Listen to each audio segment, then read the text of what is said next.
ወዴት ነው መገኛ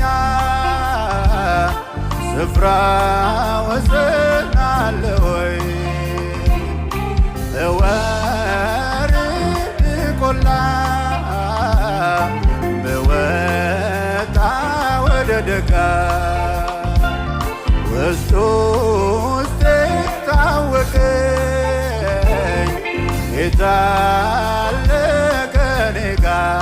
በአንድ ላይ አጠገቤ ነው ጌታ አጠገቤ ዘልቀ ገብተሃል ከውስጥ ከልቤ ይታወቀኛል ሁሌ አብሮነቴ ሰላም ተሰማኝ በመገኘት አጠገቤ አጠገቤ ነው ጌታ አጠገቤ ዘልቀ ገብተሃል ከውስጥ ከልቤ ይታወቀኛል ሁሌ አብሮነቴ ሰላም ተሰማኝ በመገኘት አጠገቤ